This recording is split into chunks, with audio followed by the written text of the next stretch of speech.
Los herederos de Champollion.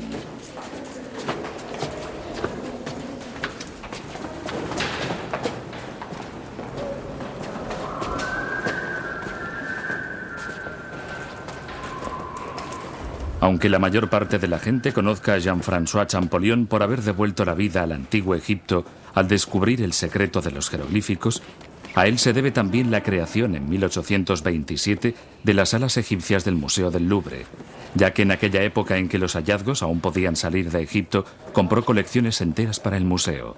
Su pasión se transmitió de generación en generación y la reciente reestructuración del Gran Louvre ha proporcionado una buena ocasión para replantearse esa herencia, como expone la responsable del Departamento de Antigüedades Egipcias.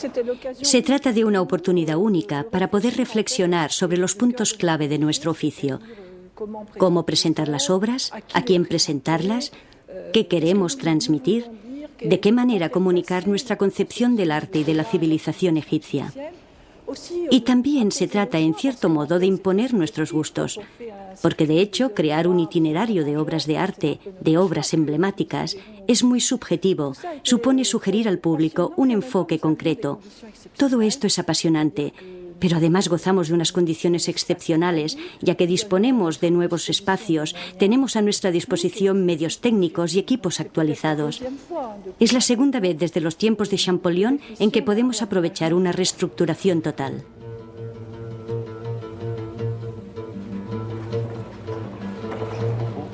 Cuidado, la parte delantera debe mirar hacia allí.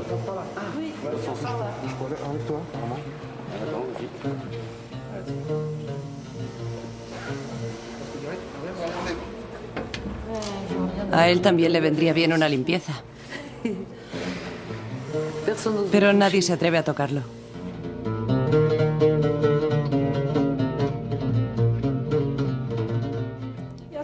Los estrechos lazos que existen entre Francia y Egipto se remontan a la época anterior a la expedición de Egipto. Y es cierto que tanto la Description de l'Égypte como otras grandes obras que dieron a conocer la antigüedad egipcia son francesas. No solo las obras publicadas en tiempos de Napoleón Bonaparte, sino también la descripción de Champollion, el francés que está considerado como el padre de la egiptología y que fue el primero en descifrar la escritura jeroglífica. Además, el Museo del Cairo y el Servicio de Antigüedades de Egipto son realizaciones de otro francés, Auguste Mariette. Todos estos hechos determinaron que el arte y la civilización del antiguo Egipto se conocieran muy pronto en Francia.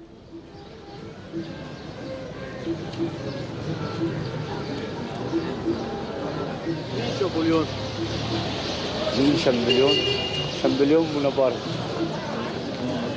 الاكتشاف اللي حصل أثر في الثقافة العامة واخد بالك على الناس في اكتشافه خطوط الثلاث لغات اللي حصلت فيها دي طبعا أفادت عشان هو حجر رشيد هو السبب اللي فك الحروف الجغرافية كلها.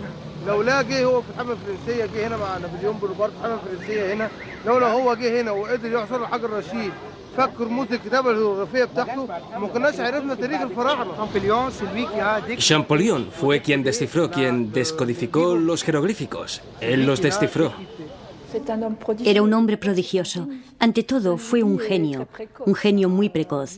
Cuando tenía 8 o 10 años, su hermano lo llevó a Grenoble, donde empezó a leer el hebreo, el arameo, el siríaco y aprendió el copto. Esto explica en gran parte cómo llegó a descubrir los secretos de la escritura jeroglífica. Sin embargo, no fue solo un hombre de biblioteca, sino un hombre de acción. Y en cuanto hubo montado su museo, puesto etiquetas y carteles y escrito una guía, partió hacia Egipto. Era su primer contacto con el país de los faraones. Él fue allí a hacer excavaciones, a descubrir objetos, por así decirlo, en su contexto. En su diario de viaje y en las cartas a su hermano, afirma que de templo en templo y de estela en estela va verificando su sistema. De hecho, lo que verifica es su genial intuición. Para él, los monumentos son como un libro abierto. Lee en ellos la sucesión de los reyes, el curso de los acontecimientos. Allí se me apareció toda la magnificencia faraónica, las más grandes obras que el hombre ha imaginado y realizado.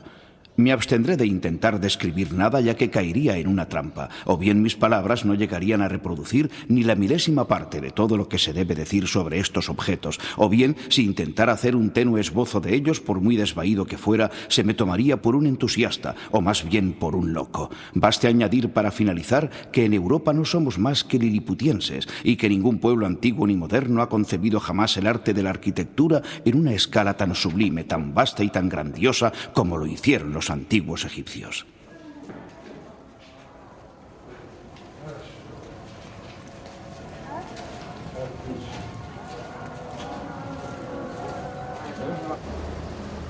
En el Cairo, el busto de Champollion ocupa un lugar de honor en el Instituto Francés de Arqueología Oriental, el IFAO.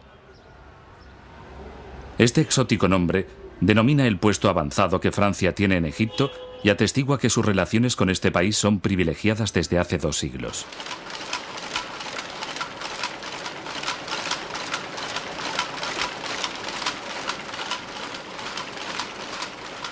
Aquí todos coinciden en el amor por la civilización egipcia.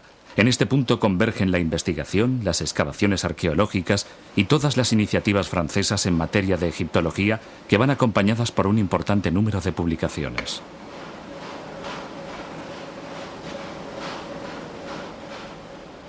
Es curioso. Si usted va a una reunión internacional de egiptólogos, encontrará gente que habla diversas lenguas, pero hay una lengua que necesariamente todos entienden: el egipcio. 2 egiptólogos, por muy diversos que sean sus intereses, siempre conocen algún texto en común que se convierte en motivo de comunicación. Recuerdo que hace mucho tiempo, cuando era estudiante, en una ocasión coincidí en una universidad alemana con un húngaro. Yo no hablaba húngaro y él no hablaba alemán ni francés, así que nos comunicábamos en latín, la única lengua que teníamos en común que nos permitía, entre otras cosas, cocinar, de modo que se podría decir que preparábamos espagueti en latín. Y con los egiptólogos ocurre lo mismo, tienen un tesoro en común, el conocimiento y la comprensión de la lengua egipcia. Se preguntará por qué existe ese interés por la lengua. Debe de pensar que es curioso que se empiece por la filología, y resulta que todo es a causa de los propios egipcios. Era una civilización de la escritura, en la que se anotaban todo tipo de cosas. Se dejaban por escrito desde la contabilidad doméstica hasta los textos fundamentales de teología. Todo se apuntaba. Si visita los templos de la época tolemaica, verá que están cubiertos de textos. No hay ni un solo espacio vacío. Es como si hubieran querido resumir toda su cultura, todo el universo en esos textos. Y lo demuestra el hecho de que cuando el emperador Teodosio en el siglo IV cometió ese acto terrible que fue para Egipto elevar el cristianismo a religión oficial del Imperio Romano y, en consecuencia, mandó clausurar todos los templos de repente, condenó la escritura al olvido, dado que los templos eran el refugio, el lugar de producción y conservación de la escritura y, por tanto, de la transmisión de los conocimientos. Al cabo de 2 generaciones, la civilización egipcia había desaparecido, dejó de comprenderse su escritura y durante los siglos siguientes se observaron los monumentos egipcios sin entenderlos. Hubo que esperar precisamente a Champollion para volver a comprender esa cultura, lo cual demuestra que, si prescindimos de la escritura, podemos ver que hay tumbas, pero no sabemos por qué ni para qué servían. Podemos ver que hay casas, pero cuando encontramos tablillas o papiros que describen las tareas asignadas a los siervos u otras cosas, si no somos capaces de leerlos, ¿de qué nos sirven? الجزء الثاني اللي هنقدر نشوفه بس حاضر اقلب يا ام هاشم يا ام عزيم صلي عزيم صلي كمان صلي عزيم صلي على ايدك على ايدك على ايدك على ايدك على ايدك اوعدك اوعدك اوعدك خلي شوف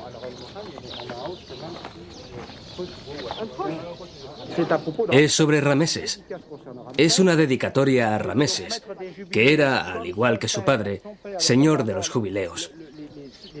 Y aún se aprecian los últimos signos de su padre, Tatatenen, señor de los jubileos y rey del Alto y Bajo Egipto. A continuación, debía venir el cartucho de Rameses II. Luego está Neptawi, señor de las 2 tierras o del doble país, User Maat Re Setepenre, hijo de Re, el señor de las apariciones, Rameses Meriamón, que hizo Desde mi vuelta a las ruinas de la más antigua de las ciudades reales, he consagrado todos mis días al estudio de lo que queda de uno de los edificios más bellos, por el cual sentí a primera vista una gran predilección. Llevaba el nombre de Rameseum, porque Tebas lo debía a la munificencia del faraón Rameses el Grande. Al visitar estas galerías mutiladas y sus hermosas columnatas, la imaginación vuela y experimentamos una natural emoción al pensar que son obra del más célebre y mejor de los príncipes con que el viejo Egipto cuenta en sus dilatados anales. El vasto espacio antaño comprendido entre las galerías y los dos pilonos está repleto de enormes escombros, de lo que fue el mayor y más extraordinario coloso que los egipcios levantaron jamás. Era el de Rameses el Grande. Las inscripciones que lo decoran no dejan lugar a duda. Champollion lo vio en este estado. Lo vio fracturado y abatido. El desmoronamiento de este coloso se remonta a la época romana. Se produjo una grieta en la estatua y, a continuación, un balanceo que dio origen a esta gran fractura que hizo caer el coloso.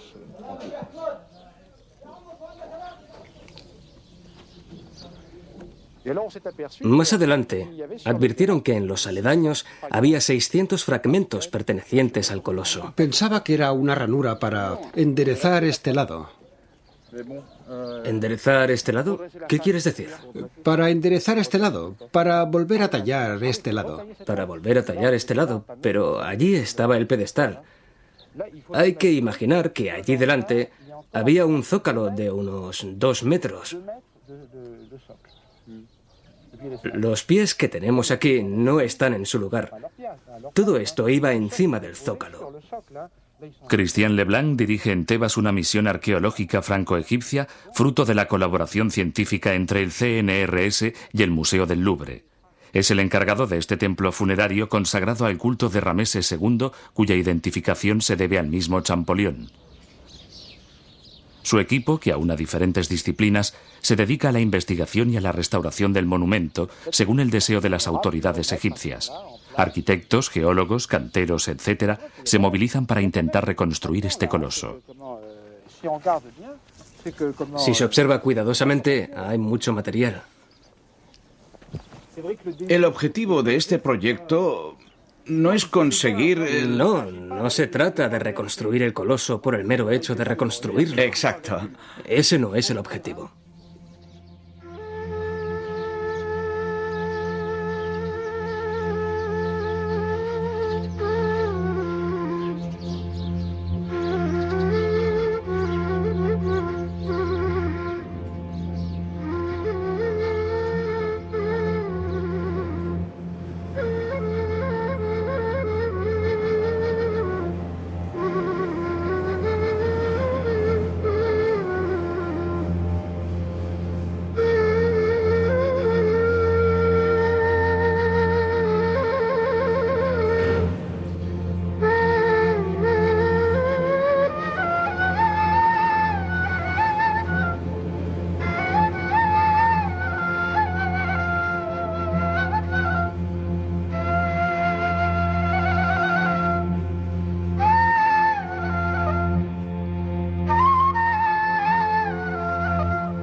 Tenía el ardiente deseo de encontrar la tumba del más famoso de los ramésidas. La sepultura de ese gran hombre parece haber sido el blanco de diversos ataques, primero profanada por manos bárbaras y después devastada por los torrentes accidentales que han llegado a inundarla casi hasta el techo. Solo excavando una especie de túnel en medio de las maravillosas piedras que forman esa interesante catacumba, hemos conseguido llegar trepando, a pesar del calor extremo, hasta la primera sala. Parece ser que este hipogeo fue realizado a gran escala y decorado con esculturas del mejor estilo, a juzgar por las pequeñas porciones que aún se pueden ver. Ahí queda todavía una sala. Queda todavía una sala que está muy deteriorada. Los techos, que muestran grandes grietas, se han hundido en su mayor parte y se ven huellas de bancos en las paredes. ¿Se experimenta una sensación especial cuando se encuentra algo así por primera vez? Sí, estamos ante el descubrimiento de un lugar que no ha sido visto durante generaciones enteras, desde hace siglos. Además, hay que tener en cuenta que durante mucho tiempo la tumba de Rameses II ha sido inaccesible, no se podía entrar. Los pasillos estaban completamente obstruidos por sedimentos de hasta 3 metros de espesor y, por lo tanto, no se podía tener acceso a estos lugares. Es un verdadero redescubrimiento del interior de la tumba, en un estado, como es obvio, bastante lamentable que, sin embargo, no impide que sea al mismo tiempo muy emocionante e impresionante encontrarse en estas salas, en estas cámaras que antaño encerraron gran cantidad de enseres funerarios que acompañaban al rey en su última morada.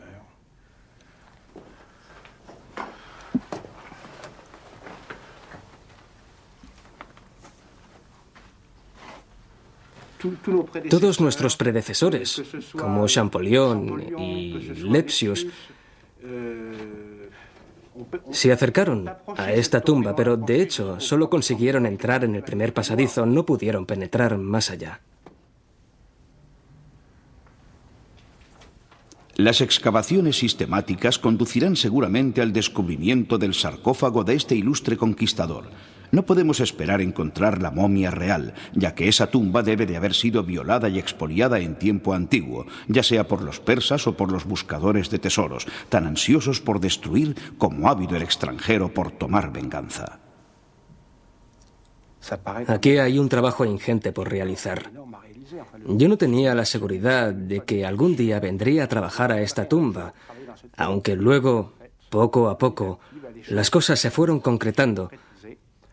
Pero hacían falta una serie de medios, porque encontrarse solo en una tumba que ha sufrido tanto como la de Rameses II, aun con la mejor de las voluntades, creo que esta tumba debe de haber desanimado a muchos egiptólogos. Y es que cuando se ven salas como esta, hay que decirse a uno mismo que convendrá tomarse el tiempo necesario. Hay que emprender la labor con calma, porque todo hace pensar que se trata de una tumba que nos va a aportar mucho, tanto a partir de lo que queda de su decoración, como también por los vestigios arqueológicos que todavía se encuentran en las salas. Y a fin de cuentas, nos permitirá conocer mejor el reinado de Rameses II y también la muerte de este faraón y, por tanto, cuáles fueron las decisiones que tomó en los últimos años de su vida antes de abandonar este mundo.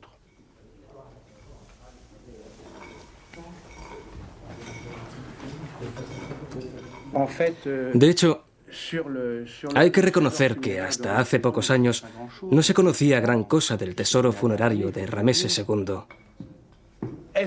¿Quedaban todavía objetos en la tumba que pudieran haber pertenecido al mobiliario funerario del rey?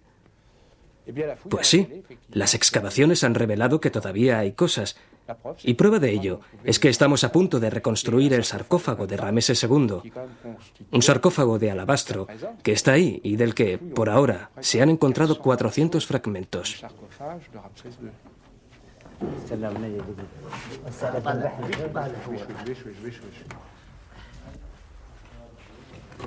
Veamos.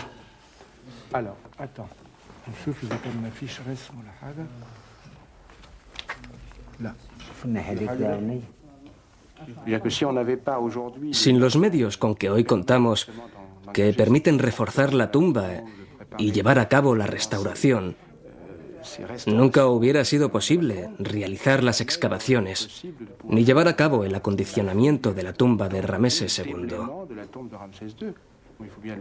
Cualquiera de los que trabajamos en esta tumba, en especial estos obreros que ven allí, sabe que el trabajo es duro y además arriesgado.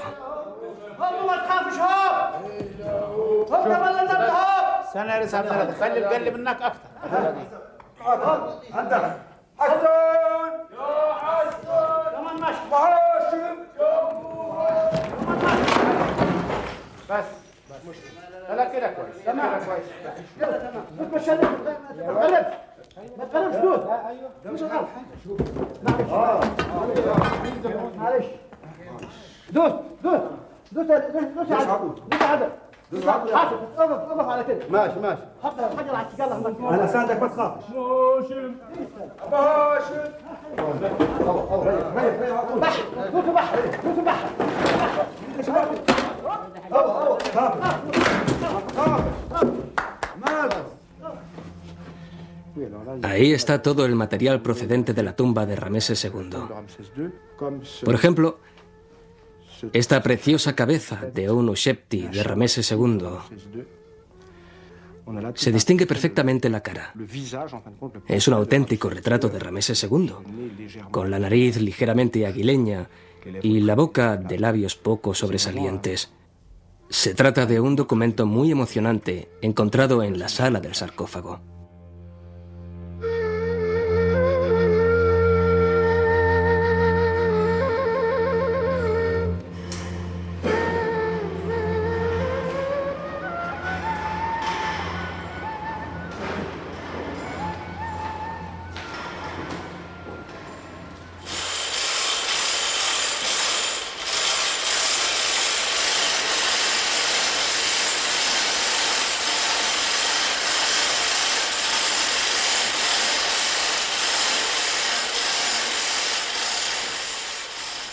No se debe creer que los egipcios vivían fascinados por la muerte.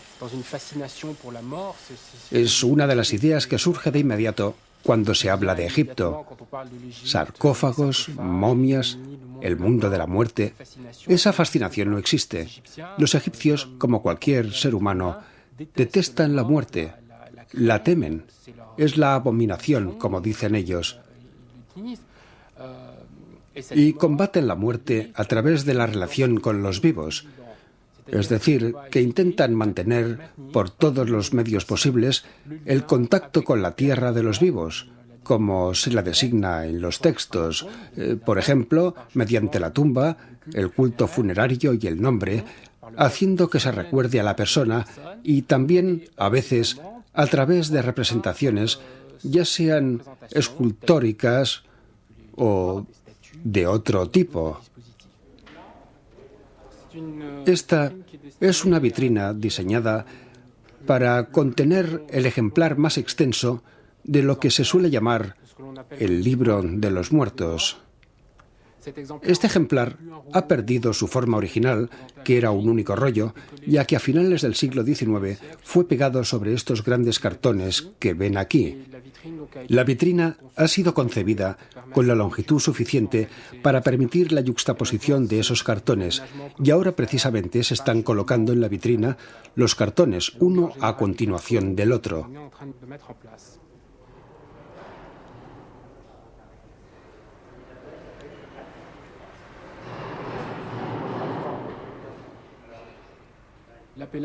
La denominación de Libro de los Muertos es incorrecta.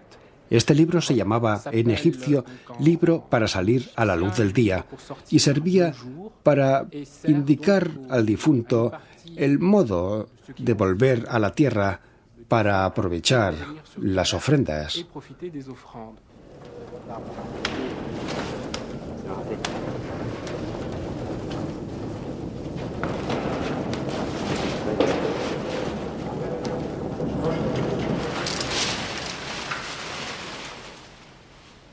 La verdad es que resulta emocionante conocer a la gente a través de sus escritos. Pueden verse los errores que cometen. Por ejemplo, trabajamos con un tipo de documentos que pertenecen en su mayor parte a la vida cotidiana y que, por lo tanto, permiten tener un contacto diferente, quizá más íntimo, con las personas que los han pensado o redactado.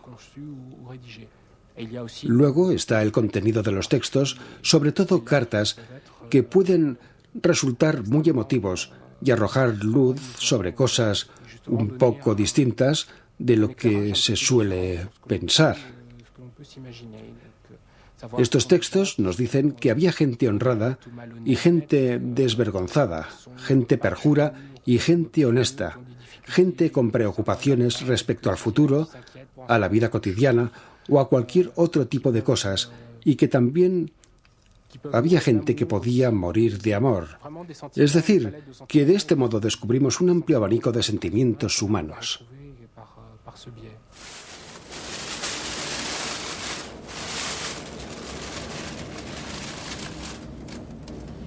Estos textos desprenden un olor especial. Huelen a los zocos de Aswan.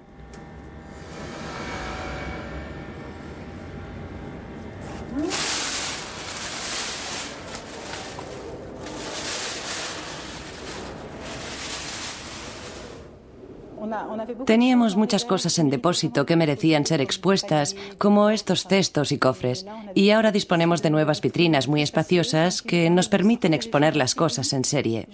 Y estoy convencida de que cuando se ven las cosas en serie se tiene una visión de conjunto que refleja la realidad. Porque los egipcios no tenían un solo cesto en casa, sino decenas de cestos, igual que nosotros tenemos montones de cajas y de muebles. Lo que se encontraba con más frecuencia en sus casas eran estos cestos, así que expondremos un buen número de ellos para que adquieran un valor estadístico que refleje la realidad. El Instituto francés tuvo la suerte de excavar un poblado entero conservado en la montaña, el poblado de los obreros del Valle de los Reyes, Deir el Medina, y algunas de estas piezas proceden de allí, aunque también hay otras muchas que proceden de las tumbas. Porque si se hubieran hallado en el hábitat natural, en las estancias de las casas, se encontrarían en peor estado, en un estado deplorable, fragmentadas. La cestería solo puede conservarse en una tumba sellada donde durante miles de años no haya penetrado nadie, ni siquiera insectos o animales. Yo me dedico básicamente a la arqueología material. Es decir, que me interesa mucho excavar en Egipto, in situ, para poder extraer material de un determinado pueblo y de una determinada época y averiguar qué consumía la gente, si comían productos importados de otras regiones de Egipto, si compraban la vajilla hecha en otro lugar y en qué medida lo hacían. Es muy divertido. La arqueología material se complementa perfectamente con la arqueología que estudia las inscripciones. No es que los textos no den información valiosa, pero las inscripciones oficiales suelen contener mensajes que pueden ser tendenciosos, dado que, a fin de cuentas, son propagandísticos. La arqueología material, sin embargo, indica que en realidad hubo un incendio en aquel templo en cierta época y, por lo tanto, permite establecer contrastes y proporciona informaciones contradictorias, como en una investigación policial, en que hay que escuchar la declaración de la víctima, pero también hay que tener en cuenta los indicios objetivos, que son menos engañosos. Es decir, que entre las dos se complementan muy bien. En el ámbito de la religión tenemos lo que se ve en las tumbas, las inscripciones, las plegarias, y luego vemos las prácticas reales a través de los pequeños objetos que encontramos, pequeños objetos piadosos o supersticiosos. El conjunto forma un cuadro completo. ¿Qué son esos artilugios? Claro, como no hay etiqueta, no lo sabe. Necesitan etiquetas. El término clásico es cabecera, pero creo que vamos a llamarlo reposacabezas, porque como este tipo de objetos no pertenecen a nuestra vida cotidiana, la palabra dice poco. Cabecera es algo que va a la cabeza, algo que las personas usan para la cabeza, pero de hecho es un reposacabezas. De modo que emplearemos seguramente ese término, esas palabras, para aclarar un poco el concepto, porque en realidad los egipcios dormían con la cabeza apoyada ahí. Normalmente nadie se lo cree, pero es una práctica que todavía se da en Japón y también en África, aunque a los occidentales les cuesta imaginarlo. Estos son cabezas del dios Bes, que es una especie de monstruo. Supongo que ya lo conoce. Es como un gnomo que saca la lengua, aunque no siempre. Unas veces sí y otras no. Es un genio, un dios protector, un dios de la familia, y una de sus funciones principales es proteger el sueño, velar por el que duerme y por la mujer embarazada. Se le representa a menudo atrapando serpientes, porque en Egipto se teme mucho a las serpientes durante la noche. Por eso Bes es el dios protector del sueño, por antonomasia. Observe a esta mujer en su cama. Da la sensación de que tiene la cabeza apoyada sobre algo largo y estrecho, que puede haber sido representado plano por convención. El reposacabezas. ¿Se toma cariño a estas piezas, manipulándolas a diario? Sí, se les toma un gran cariño, sí. Sabemos que esto ha sido esculpido por el hombre, que hubo personas que lo usaron para dormir hace miles de años. Y debo confesar que para mí el contacto directo con el pasado es un verdadero viaje en el tiempo. Cuando era niña, quería viajar en el tiempo y creo que la mejor manera de conseguirlo es trabajando como arqueóloga. Es una manera de conectar directamente con el pasado.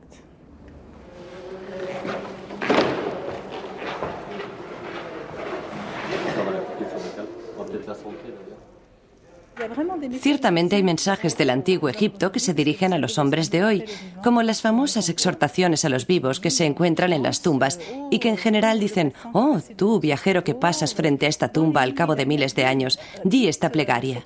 Haz una ofrenda de pan y de cerveza para el alma del señor tal», es decir, del muerto. En el caso de esta figura estaba previsto que el visitante fuera exhortado mucho después de la muerte del difunto en la capilla de la tumba. ¿Por qué no hacer lo mismo aquí, en el museo? De manera que el visitante participe en la eternidad del difunto.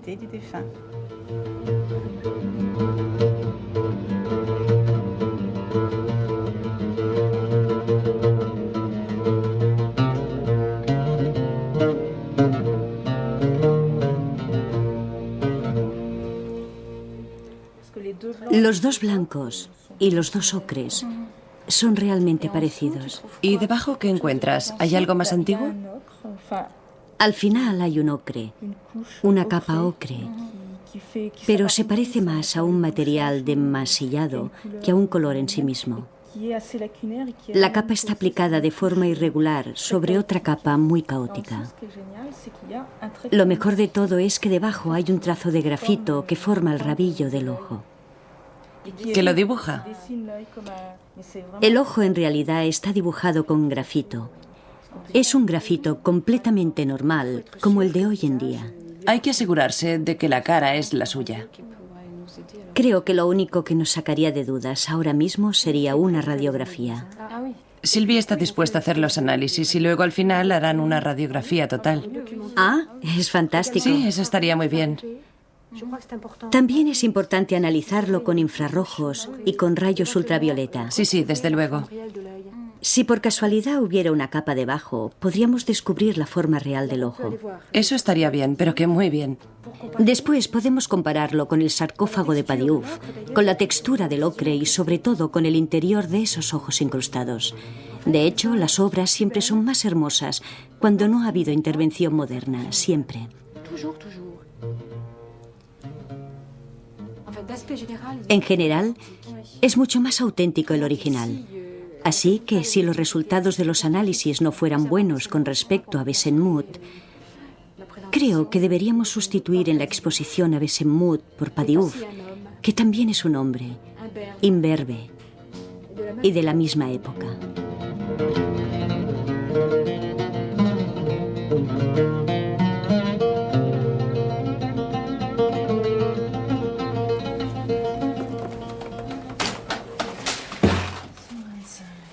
$125.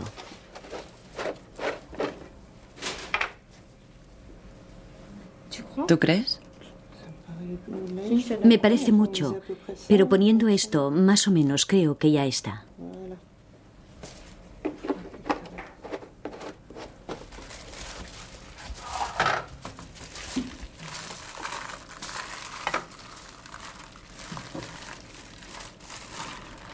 ¿Y ahora qué hay que hacer? Aspirar con la jeringa y luego inyectarlo.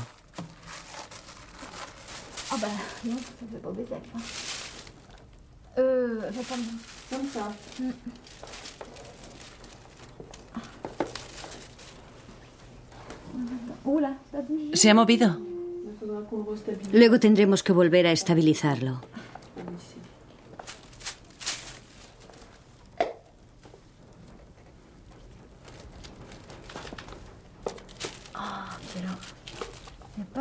No entra casi nada en una jeringa.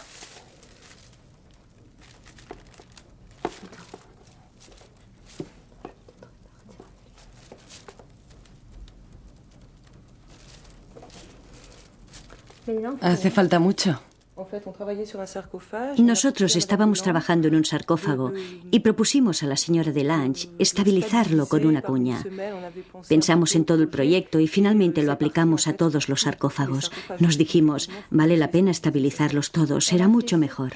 También realizamos muchas desrestauraciones del siglo XIX, ya que estas piezas fueron muy enmasilladas y vueltas a pintar de un modo muy intervencionista. Así que junto con todo el equipo de restauradores y conservadores, convinimos que sería interesante eliminar todas esas capas de pintura, que de hecho falseaban las piezas. Son piezas muy emotivas que tienen relación con muchos oficios artesanos y que hacen el trabajo apasionante. Son objetos que son a la vez, ¿cómo diría yo? Son una caja y a la vez son un retrato. Son esculturas que no sé cómo explicarlo, pero la verdad es que son algo mágico.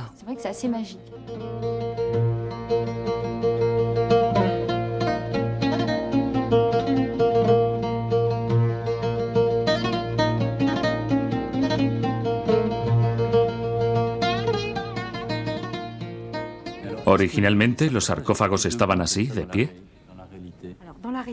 No, es evidente que estaban en posición horizontal, dispuestos horizontalmente en la tumba del individuo a quien pertenecía la sepultura. Pero existía un rito en concreto, en el momento del entierro, que consistía en recibir lustraciones para que los ojos y la boca se abrieran mágicamente. Es el rito de la apertura de la boca y de los ojos para poder vivir en el más allá, para poder respirar, ver y seguir viviendo eternamente. Durante ese rito estaban de pie, así que se parecía a lo que pasa en los cigarros del faraón de Tintín. La idea original es la misma, la que reflejan los dibujos de Tintín. Paradójicamente, es una idea originaria del señor de Senival, que consideró que era una manera de presentarlos muy bonita, muy animada. De algún modo intentó representar los cigarros del faraón, incluso aquí en el Louvre. Estos 5 elementos pertenecen a la misma gran dama del reino de Tanet Herreret, que data de la 21ª dinastía. Busca la protección de todas las formas divinas imaginadas por la religión egipcia, ya que proceden de la imaginación y no de la revelación. Acabamos de escalar la montaña y al alcanzar la meseta pudimos formarnos una idea de la destrucción de que habían sido objeto desde hacía siglos las sepulturas de los menfitas. Nos imaginamos una llanura jalonada de pirámides y erizada de pequeños montículos de arena cubiertos por los restos de antiguas vasijas, por vendas de momias, por huesos rotos, por cráneos egipcios blanqueados por el desierto y por escombros de todo tipo. En 1829 la ruina y el pillaje amenazaban los monumentos antiguos. Champollion alertó al pachá de Egipto y lo exhortó a poner fin a la devastación. El interés de la ciencia exige no que se detengan las excavaciones, sino que se someta a los excavadores a un reglamento, de tal manera que la conservación de las tumbas descubiertas hoy y en el futuro esté totalmente asegurada y garantizada contra los atentados de la ignorancia y de la codicia ciega. Fue necesaria toda la destreza y la energía de otro descubridor, Auguste Mariette, para que las antigüedades faraónicas dejaran de servir de regalo oficial a los visitantes ilustres. Mariette consiguió instaurar por primera vez una ley de partición entre Egipto y el país que financiaba una excavación, y así se frenó la sangría de antigüedades.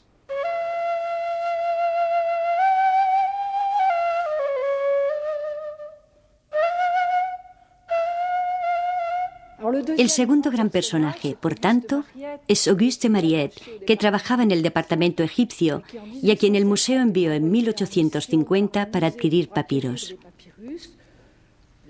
La misión salió mal porque los ingleses habían llegado antes que los franceses y habían surgido problemas con los monjes de los monasterios del Sinaí. Así que, provisto de un pequeño peculio, Mariette decidió contratar a unos obreros y ponerse a excavar.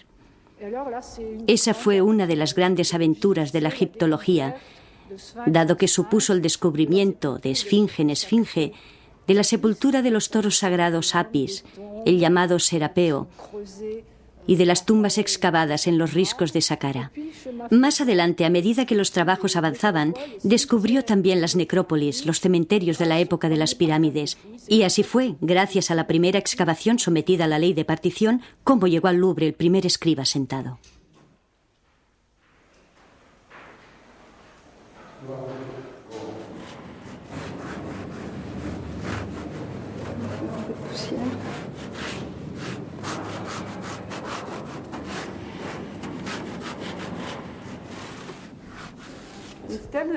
Hay polvo. Estas estelas estaban incrustadas en las paredes del Serapeo. Ahora en Egipto han quedado los agujeros. Es una lástima.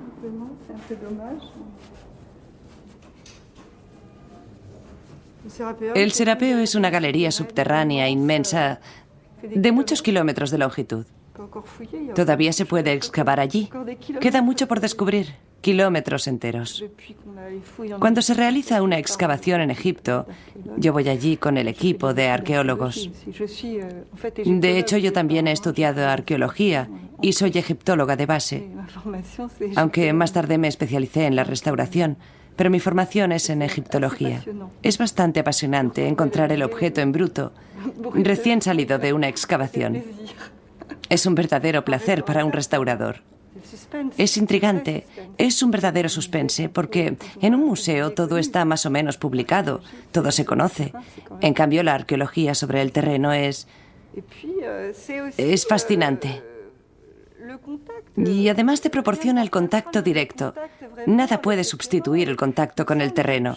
Sentimos los objetos, la vida de todos esos objetos que hay alrededor. Es formidable, porque aquí en los museos se ven expuestos como obras de arte en peanas o en vitrinas, mientras que allí se encuentran en su lugar propio, en la arena. Y además allí entras en contacto con la realidad cotidiana. Das un salto en el tiempo. Es genial. La tarea llevada a cabo por Mariette es admirable, ya que en pocos años hizo muchas cosas. Dio la vuelta a Egipto, descubrió gran cantidad de monumentos. Es algo que no se puede ni imaginar. Y Champollion fue todavía más extraordinario. Sacar de la arena todos esos monumentos, uno tras otro, es fascinante. Sobre todo teniendo en cuenta que nosotros contamos con muchos más medios. Imagínese a los grupos de obreros de Mariette. Debían de ser miles de egipcios con sus pequeñas cestas y sus herramientas para rascar. El ambiente debía de ser extraordinario en medio de los cantos que siempre susurran los obreros. Se establece una gran comunicación. Se comparte todo cuando se convive en el desierto. Todos nos hemos hecho amigos y nos volvemos a encontrar año tras año.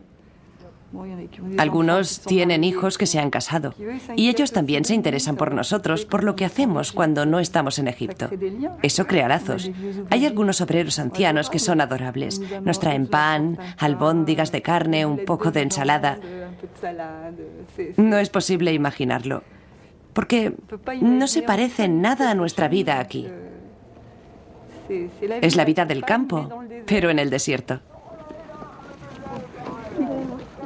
احنا لاحظنا ان في ستات كتير بيشتغلوا هنا. هل دي بالنسبه للوضع بتاع القريه او بتاع ده شيء عادي ولا؟ طبعا هنا القريه بيعتبروه موسم برضه. بيعتبروه موسم المنطقه في الاثار ده معروف. عاده من زمان من الجدود كمان مش من الستات وكله. حتى من ايام منطقه. حتى من ايام منطقه كان يعني بقول لك زي موضوع مثلا زرعه القطن زي زرعه الرز زي زرعه معروف في شهر كذا نبدا نجمع محصول الرز او محصول القطن او الحاجات دي برضو احنا في شهر كده بيجي محصول الايه الاثار ده من الناحيه يعني الاقتصاديه من ناحيه التعاون ده بنتعاون على اساس زي ما هو بيجوا من فرنسا عشان يشتغلوا ويعملوا حاجات احنا برضو نيجي نشتغل لان دي بلدنا وبنحاول نتعاون معاهم.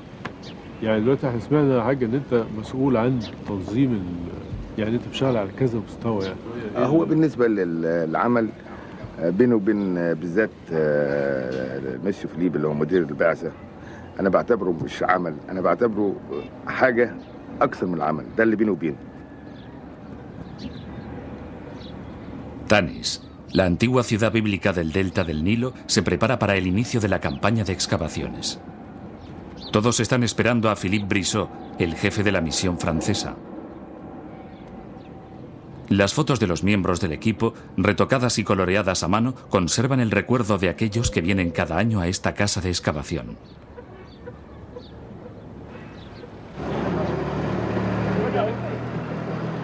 En breves momentos, en presencia de los responsables egipcios, se procederá a la apertura de los precintos que protegen los almacenes donde se conservan los objetos obtenidos en las excavaciones.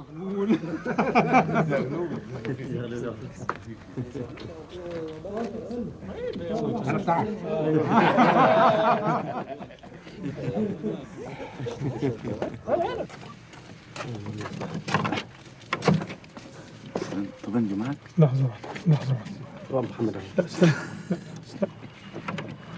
مش هنفتح مش هنفتح نطمن على الرصاصة بس. لا كويس.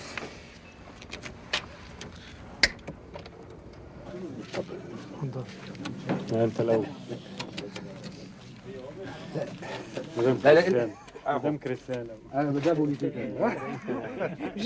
Señora Cristian. Me encanta entrar la primera, gracias.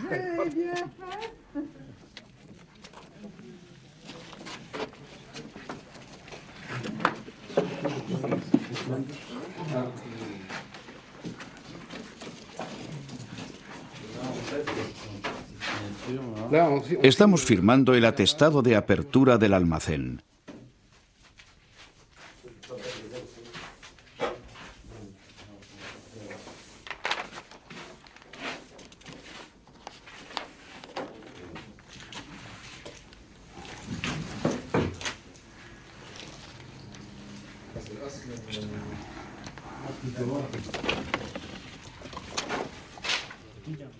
Todo esto, todo lo que hay en este almacén, es el material inventariado en el registro de la policía de la Organización de Antigüedades. Todo esto está muy deteriorado, extraordinariamente fragmentado, pero es muy expresivo. Y visto con ojos mínimamente expertos es muy emocionante. Podemos imaginar la violencia de los golpes que ha sufrido. Pero sigue siendo una hermosa pieza que podría completar una exposición del tipo cuerpos despedazados o algo así.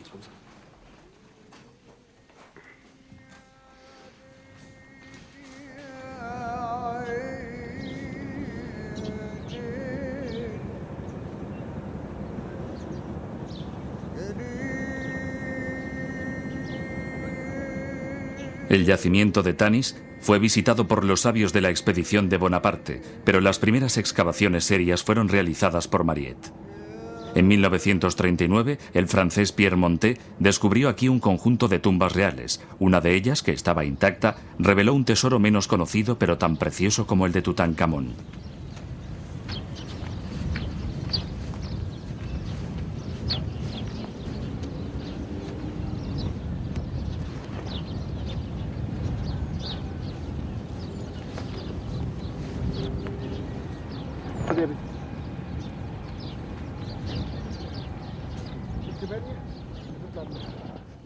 El objeto de nuestro trabajo consiste en encontrar objetos y analizar la estructura de los terrenos, pero no como fin, sino para intentar comprender cómo vivían los egipcios en esa época.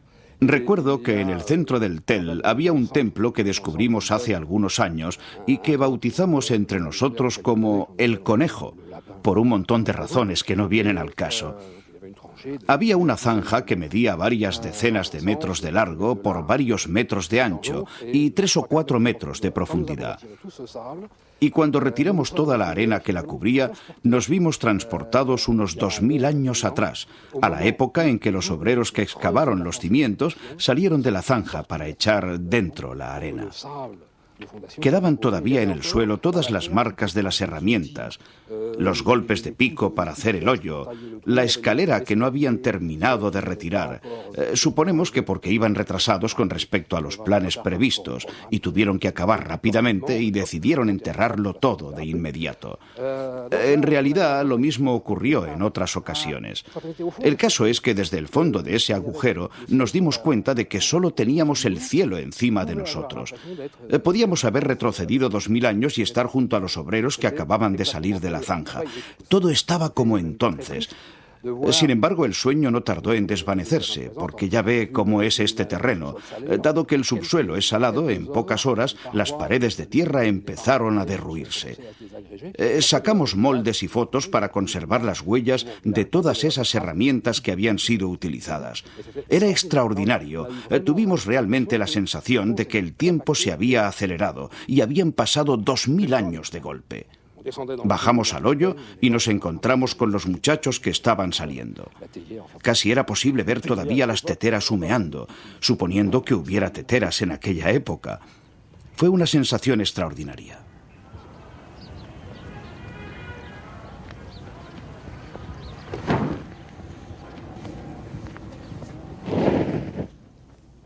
La primera hipótesis que planteamos fue si existieron tumbas aquí. ¿Fueron construidas esas tumbas o no? Y si fueron construidas, ¿fueron destruidas después? ¿Estaban esas tumbas relacionadas con la familia real o eran tumbas de nobles o de particulares? Y de momento no tenemos respuestas para estas preguntas. Todo son hipótesis. Hay una hipótesis que nos hace soñar. Cuando Susenes mandó construir la necrópolis real de Tanis, topó con un problema de costumbres que zanjó con una clara innovación. Previó que su mujer fuera inhumada en su tumba. Sin embargo, sus sucesores no siguieron su ejemplo, y no solo eso, sino que retiraron a Mudnejemet de la tumba para llevarla a un lugar desconocido y pusieron en su sitio a un hombre que era más decente. La pregunta es, ¿dónde están las mujeres? ¿Dónde están las reinas?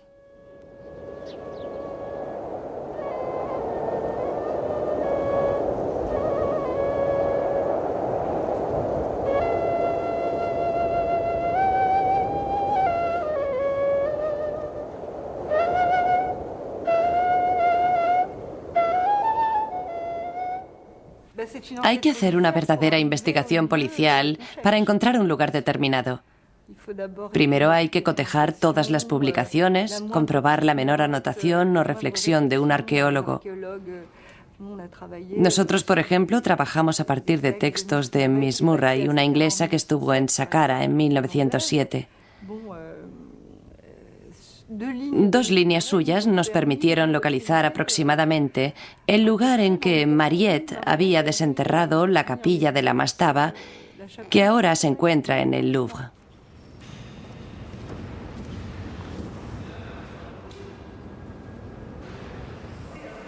Esas paredes finamente esculpidas y pintadas adornaban la tumba de un dignatario de la época de las pirámides llamado Ajet-Hetep. Llegaron al Louvre en 1903. Christian Ziegler concibió la idea, hace algunos años, de buscar el emplazamiento exacto de donde procedía esa tumba descubierta por Mariette.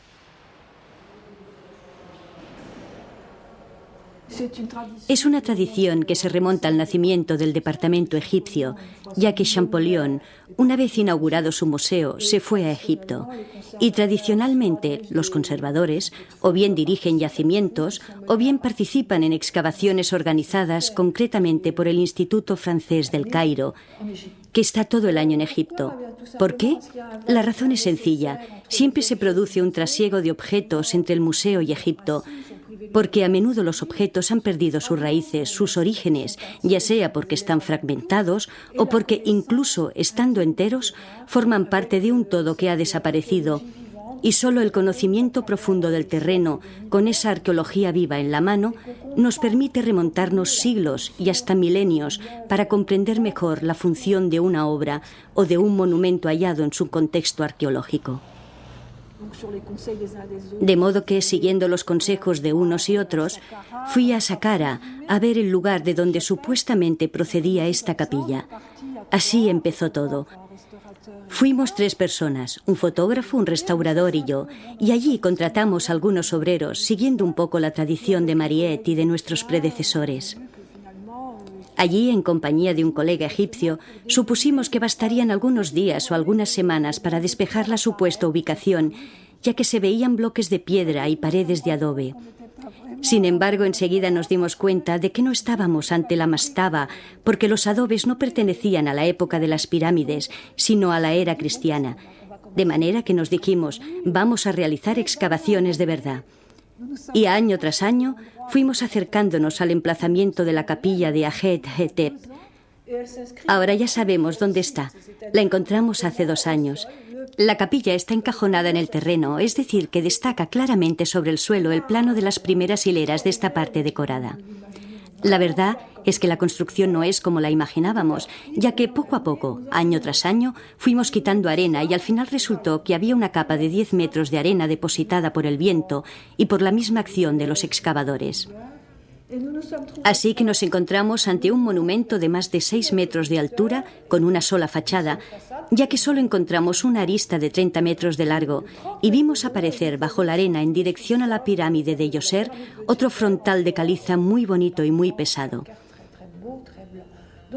Así que se trata de una de las tumbas más grandes e imponentes de Saqqara.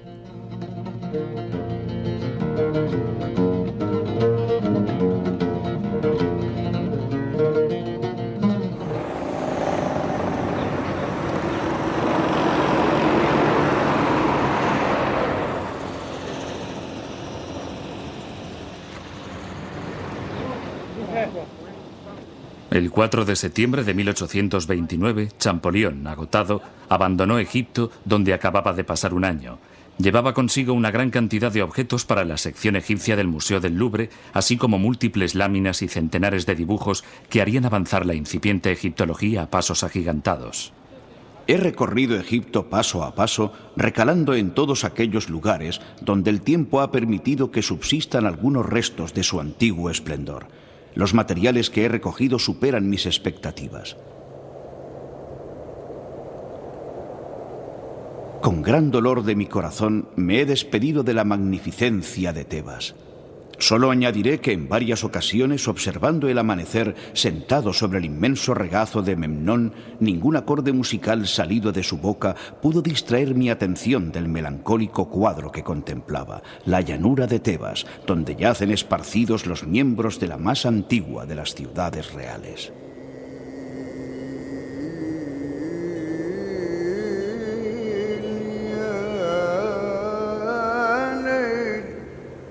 يا ليلي يا عيني ليلي يا ليلي يا ليلي يا ليلي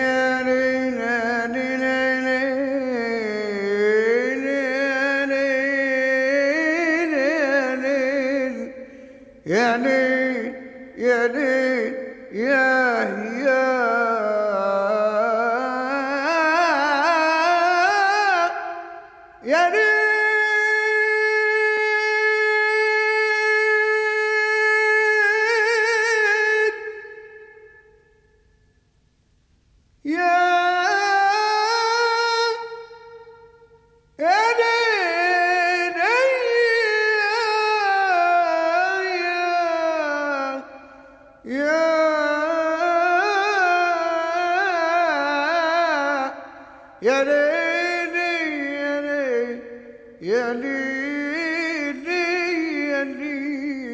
يا